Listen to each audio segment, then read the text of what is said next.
Se Deus é o Pai, Jesus é o Filho, então quem é a mãe?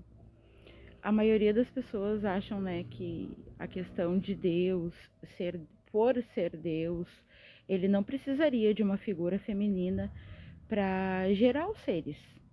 Então, ele por ser Deus, ele por si só criou todos os seres e tudo mais. E eu até entendo isso de uma certa forma, porque ele é Deus, ele é soberano, ele é o Criador. Só que quando eu penso em Deus, como Criador, como soberano, até consegue passar essa ideia de ele é espírito e por isso ele não é macho ou fêmea. Só que quando ele se coloca como pai, ele mesmo muda a história, entende? Quando ele se coloca na figura paterna, de ser o nosso pai, de ser o Deus e Pai do nosso Senhor Jesus Cristo e nosso também, quando ele se coloca nessa posição de pai, ele mesmo muda a história, entende? Porque pai, não existe pai feminino, né? Não existe pai sem sexo. Pai é um ser masculino e necessita de um ser feminino para ser pai. Não existe pai sem mãe. Então, não é algo que eu estou inventando, é a forma que Deus criou. Deus criou as coisas dessa forma. Toda a natureza é macho ou fêmea, toda, sem exceção. Anjos são macho ou fêmea, demônios, macho ou fêmea, seres humanos, macho ou fêmea. E não à toa, lá em Gênesis, a gente vai ver Deus falando sobre isso, né?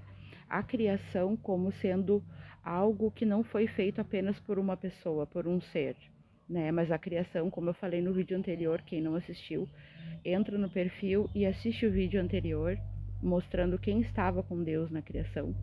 Então, a gente vê que na criação tinha o Messias, sim, com Deus. Jesus já estava lá com Deus, porém também tinha sabedoria, que é o Espírito Santo, que é o que foi passado para nós, o Espírito Santo. Mas nunca foi passado para nós que o Espírito Santo é o mesmo Espírito de sabedoria lá de Provérbios. Entende? E não é à toa que lá em Provérbios a sabedoria vai falar com a gente, vai se referir a nós como filhos. Entende? Porque é a figura materna. O Espírito Santo, qual é o papel do Espírito Santo na nossa vida? Nos gerar a imagem do Pai, nos trazer consciência de pecado, para que a gente se torne a imagem e semelhança do Pai.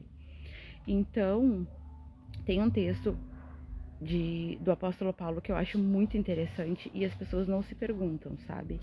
Mas ele diz o seguinte: por isso o homem deixará o seu pai e a sua mãe, unir-se-á com a sua mulher e ambos serão uma só carne. Grande é esse mistério, e eu me refiro a Cristo e à igreja. E isso é muito interessante, porque até então Paulo está falando de um homem que deixou o seu pai e a sua mãe para se unir com a sua esposa e os dois se tornarem uma só carne. Só que depois ele diz: grande é esse mistério. Não tem mistério nenhum em um homem se unir com uma mulher. Mas por que Paulo diz que grande é esse mistério? E depois no contexto ele diz o seguinte: eu me refiro a Cristo e à igreja. Ele não estava falando de um homem comum, ele estava falando de Cristo e a igreja. Então, o próprio Jesus é o homem que deixou o seu pai e a sua mãe para se unir com a sua esposa, com a sua mulher, a igreja, e ambos se tornarem uma só carne. E grande é esse mistério. Mas por que grande é esse mistério?